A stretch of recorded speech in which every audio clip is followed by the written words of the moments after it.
Last time, pinag-usapan natin yung Tecno Spark 50 5G. And that time, nasa under 7,000 pesos yung pinaka-presyo na to dahil sale and also merong voucher. And sa video na to, pag-uusapan naman natin ngayon yung kanyang bunso kapatid which is the Tecno Spark 50. And currently, available na to sa Shopee and Lazada. Ilalagay ko po yung link nyo sa description down below and pwede natin ito mabili sa presyo na 6,000 plus pesos. 6,082 pesos to be exact. And to be honest, pwede mo bumaba yung presyo nito kapag naging available na yung YouTube shopping vouchers natin. Kaya i-check nyo po dyan sa ating description down below yung links para ma-avail ninyo. Anyway, with that said, tara, unbox at pag-usapan natin itong Spark 50. Pero bago yon, welcome nga pala dito sa Paragoy's First Look Tech. Dito kami nag-upload ng mga first impression video and unboxing video ng mga phone na i-featured natin or gagawin natin ng full review sa main channel. Kaya kung bago kayo dito, welcome! Anyway, punta muna tayo sa mga key features na dapat yung asahan sa phone na to. Unang-una, meron tayo dito ang 7,000 mAh battery capacity. Meron na ring 50 megapixel camera sensor with flash snap feature. Take note, yan yung same feature na meron sa Camon 50 series sila and nakakatuwa na meron na rin silang nilalagay sa mga budget phone sila. Pagdating naman sa likod, makikita natin dito na meron daw tayo ditong Pre-Link 2.0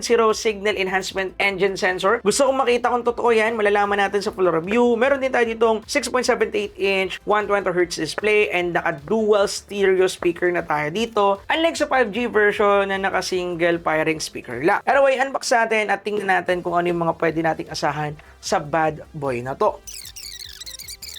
So, unbox na natin. Ito yung una agad nating makikita dyan. Makikita agad natin dito yung ating Tecno Spark 50 unit, pero mamaya na natin pag-usapan yan. Tingnan muna natin yung mga inclusion niya sa loob. Unang-una na makikita natin, which is pretty common. Lagi naman natin ito nakikita at hindi na rin bago. Paperworks, yung warranty card, warranty slip, at saka yung ating license by Qualcomm. For sure sa speaker yan. And then, makikita din natin dito yung ating panundot, which is the SIM ejector. And then, makikita na rin natin dito yung ating included na jelly case. And actually, just the same material and the same thing lang na mga nakikita natin na jelly case sa mga budget phone. And then lastly, makikita naman natin dito yung ating charging cable and charging adapter and that's pretty much it. And then ito na yung mismong unit natin and just as I said, nandito nakalagay yung mga key specs ng phone na to which is pinagmamalaki nila. And yeah, unang-una dyan is yung ating 7,000 mAh battery capacity. Talagang malaki yan. Unlike dito sa ating 5G version na 6,500 lang. And then ngayon, open na natin. Tingnan natin kung anong itsura ng design niya. And 1, 2, 3. Yun, no? Oh, wait lang. Tanggalin muna natin ulit to. And look at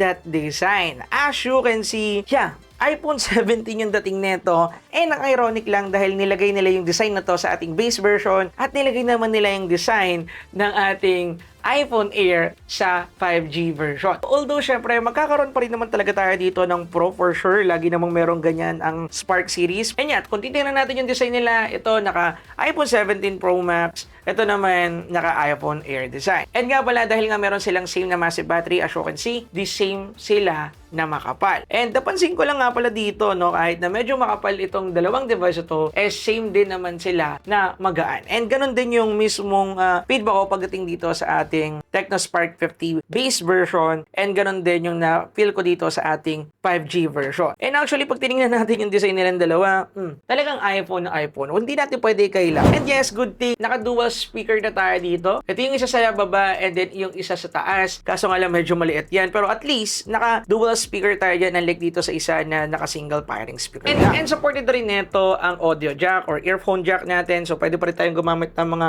wired earphone.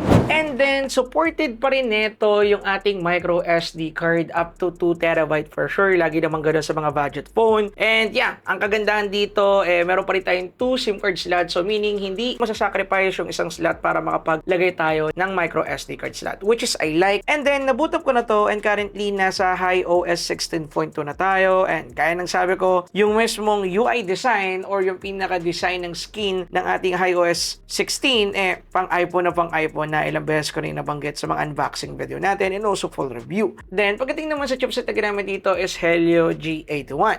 Samantalang dito naman sa kanyang 5G version is Dimensity 6400. So, kung performance-wise yung pagbabasihan natin, definitely kakainin netong Spark 50 5G itong kanyang base version in terms of pro performance. Dahil definitely maganda talaga yung overall performance neto and currently nire-review ko na siya and ganun din talaga yung masasabi ko. And ilang beses ko rin nabanggit doon sa ating first impression video, ang smooth ng mismong navigation natin dito in overall. And ganun din naman dito sa ating Tecno Spark 50. Pero mapapansin talaga natin yung significant difference pagdating sa smoothness ng dalawa dahil nga mas malakas sa chipset yung ginamit sa 5G version. Pero ganoon pa man, in overall for me, magandang backup phone or kahit main phone itong ating Tecno Spark 50, lalo na kung limited lang yung budget mo. And also, kung mabibili mo to sa price range sa 6,000 or lower pa, yan yung pinaka the best kung ako yung tatanungin. Anyway, dito ko natatapusin yung video. Antayin ninyo yung full review namin dito. Marami tayong pag-uusapan doon. Kaya yan lang muna sa ngayon. Peace out. Let's go.